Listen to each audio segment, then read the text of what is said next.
በለልጅስ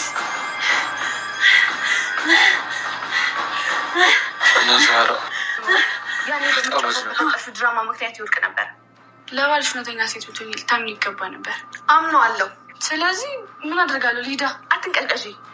ስሚ፣ ከዚህ በኋላ ምንን አጠገባይሽ እመኝ አልለቅሽም። እሺ። ያቺ ዛህራም የነበራችሁበትን ስላወቀች ነው አይደበቀችኝ። የአይጥ ምስክር ድንብ ይጣሉ። እሷ መናገርሽ ነው ቁሚ። ምንም ቢሆን እኮ ትልቅ ሰው ናት። ትልቅ ብትሆንማ ለመጥፎ ሰው አታዳላም። ይቅርታ ጄሪ። እና ዛሬ አንቺ እንዳልሻት ለመጥፎ ነገር የምታደላ ሴት ሳትሆን ሳይሆን ከመጥፎ ነገር የምትመልስ ሰው ናት። እንደ ስትያደሙ ዝም ልልሽ አልችልም።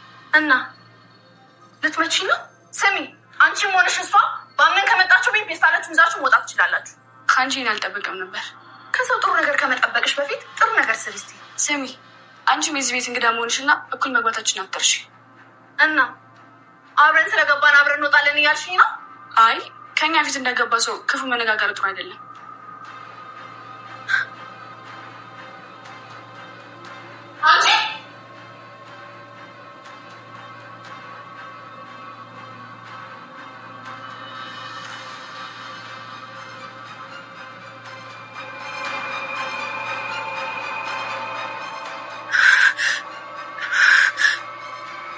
ወይኔ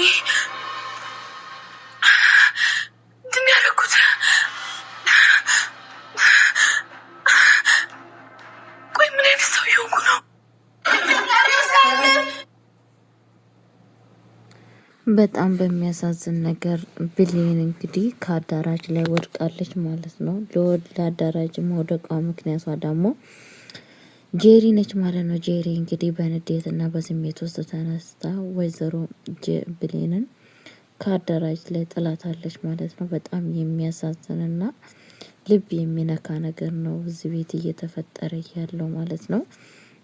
የእውነት የነምላችሁ ማመን ያቃተኝ፣ ምክንያቱም ይሄ ነገር እውነት ለብሌን ይገባል እንዴ ሲባል በፍጹም የሚገባት ልጅ አልነበረችም። ግን ደግሞ ጄሪ በጣም በንዴትና በስሜት ውስጥ ሆና እችን የመሰለች ብሌንን እንግዲህ ገፍታታለች ማለት ነው። ይሄ ሁላ ነገር እንግዲህ ከአቶ አምናን ጋር አዮሽ በማለት የተነሳ ነው ማለት ነው።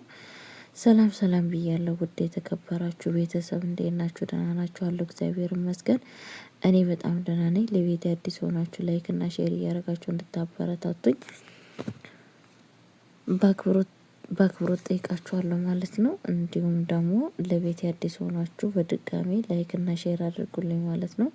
እንግዲህ እዚህ ቤት እየተፈጠረ ያለው ነገር በጣም ነው የሚያሳዝነው። እውነቴን ነው የምላችሁ፣ ማመን እያቅታል። በቃ ምን ልበላችሁ ስላችሁ ሰው ልጅ የዚህን ያክል ይጨክናል እንዴ ማለት በጣም ከባድ ነው። እንግዲህ ጄሪ በቅናት የተነሳ እንግዲህ አቶ አምናንን ሲጀመር ለፍቅር እንደማትፈልገው እኔም እናንተም ሁላችንም እናውቃለን። እዚህ ቤት የገባችበት ምክንያት ለጥቅም ብቻ እንደሆነ አቶ አምናንን ለጥቅም በጥቅም ውስጥ ገዝታ ለራሷ ማድረግ ብቻ ነው ፍላጎቷ ማለት ነው። ግን ደግሞ በጣም በሚያሳዝን ነገር እንግዲህ እያደረገች ያለችው ነገር አሁንም በጣም ነው የሚያሳዝነው። አቶ አምናን በአሁን ሰዓት ግራ ከብቶት ይገኛል። በጣም የሚወዳቸውን ሰዎች ከህይወቱ ከመንገዱ እያጣ ስለሆነ በጣም ግራ እየገባው ይገኛል ማለት ነው።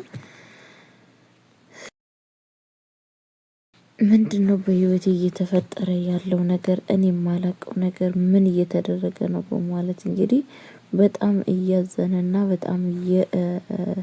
በጣም እያዘነ ይገኛል ማለት ነው። ምን ማድረግ አለብኝ? ለምንድነው ይሄ ሁላ ነገር በህይወቴ ያጋጥመኛለሁ?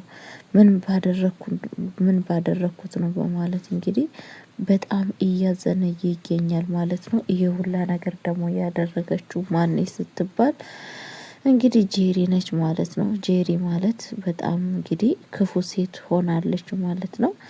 በእርግጥ ጄሪ ይሄንን ነገር ያደረገችው አስባ ነው እንዴ ለማለት ከባድ ነው። ያው ሰው ልጅ ሲናደድ የሚያደርገውን ነገር አያውቅም። ግን ደግሞ ሰው ልጅ የትኛውም ሰው ሆነ ንዴቱን መቆጣጠር አለባት። ብሌን ብላለች ሲጀመር አቶ አምናን ጋራ ሁሌ እሱ ነው የሚሄድባት። እሷ አሁን ሳትመጣ ራሱ ነው ስለው ይሰድባታል፣ ስለው ሂጂ ይላታል፣ ስለው ደግሞ ነይ ይላታል ማለት ነው። እንግዲህ ዳሻንጉሊት ነው ብሌንን እያሽከረከራት ያለው ማለት ነው። ገና ብዙ ጉድ ያመጣባታል ማለት ነው አቶ አምናን። ራሱ አውቆ ወይንም ከቤት ውስጥ አስወጣት ወይንም ደግሞ ብሌን ፍቅረኛ ነች ብሎ አላስተዋወቀ ወይንም ደግሞ አርፎ አልተቀመጠ። በጣም ነው የሚያናድደው። በነገራችን ላይ አቶ አምና የሚባለው ሰውዬ ማለት ነው። እናንተ አስቡት፣ በራሳችሁ ሆናችሁ አስባችሁታል? ወይንም ለሷ ቦታ አልሰጣት፣ ለሷ ቦታ ጊዜ ሰጥቶ ለሷ አልሆነ። አለበለዛ ደግሞ ወይንም ደግሞ ለብሌን ወይንም ፍቅረኛ ነች ብሎ አላስተዋወቀ እና የብሌን ህይወትን መቅጠፍ ነው ስራው። እውነቴን ነው የምላችሁ፣ በጣም ነው የሚያናድድ። ራሳችሁ አስቡት እናንተ አንድ ሰው እንደዚህ ቢያደርግባችሁ ምን አይነት ስሜት ይሰማችኋል? ምን አይነት ስሜት ይሰማችኋል? አስቡት። በጣም ከባድ ነው ጋይስ፣ በጣም ከምታስቡ በለጠ ማለት ነው። እና አቶ አምናን በጣም ከባድ ነገር እየሰራ ይገኛል። እለት በእለቱ እንግዲህ እንደምናየው ማለት ነው። ፈጣሪ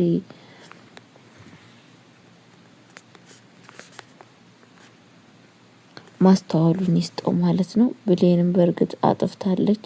ከአቶ አምናን ጋራ ምንም ነገር ማድረግ የለባትም ነበረ። ምክንያቱም ይሄ ሰውዬ ህይወቷን እየጎዳ መሆኑን አለማወቋ አለመረዳቷ እሷን በጣም ነው የሚያሳዝነው ማለት ነው። ማወቅ ነበረባት እንደማይጠቅማት። በቃ አቶ አምናን የሚባል ሰውዬ እውነቴን ነው የምላችሁ። እንዴ አየነው ሁሌ ልቧን ነው የሚሰብረው። ሁሌ አቅሟን እያሳነሰ ነው ያለው። ይህ መሆን የለበትም ብዬ ነው የማስበው። እናንተስ ምን ይሰማችኋል ጋይስ? አታሳዝንም ብሌን? እውነት ይሄ ነገር ለብሌን ይገባታል እንዴ?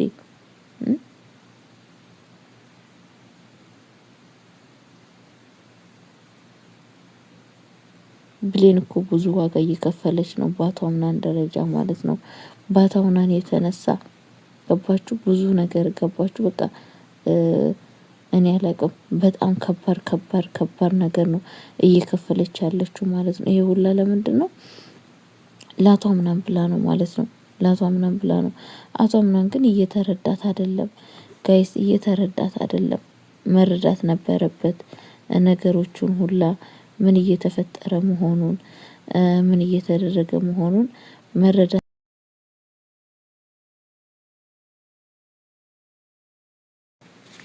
ልቧን እየሰበረና እያሳዘነ ይገኛል ማለት ነው ጋይስዬ። በዚህ አጋጣሚ አቶ አምናን ልክ አይደለም ያደረገው። በእርግጥ ያው እሷም ጥሩ አደረገች ብዬ አላስብም ማለት ነው። ብሌንዬ በፍጹም ከአቶም ጋና ያላትን ቅርርብነሽ በርቀት ነበረ ማድረግ የነበረባት ማለት ነው። ያው ምን ያደርጋል ታዲያ ቤተሰቦች፣ አንዳንዴ ሳታስቡት ብዙ ነገር ይፈጠራልና እንግዲህ የሁላ ዋጋ እንድትከፍል እያደረጋት ይገኛል ማለት ነው። በጣም በሚያሳዝን ነገር ማለት ነው። አቶ አምናን እንግዲህ በአሁን ሰዓት በጣም በማልቀስና በትካዜ ውስጥ ይገኛል ማለት ነው። ምንድነው ህይወቴ እንደዚህ የሚሆነው? እኔ የምወዳቸው ሰዎች ለምንድነው የሆነ ነገር የሚያጋጥማቸው በማለት እንግዲህ በጣም ባዘን ውስጥ ይገኛል ማለት ነው። ግን አዘነም አላዘነም የብሌን ህይወት በአሁን ሰዓት በጣም ከባድ ላይ ነው ያለው ማለት ነው። ህይወቷ በጣም አስጊ የሆነ ላይ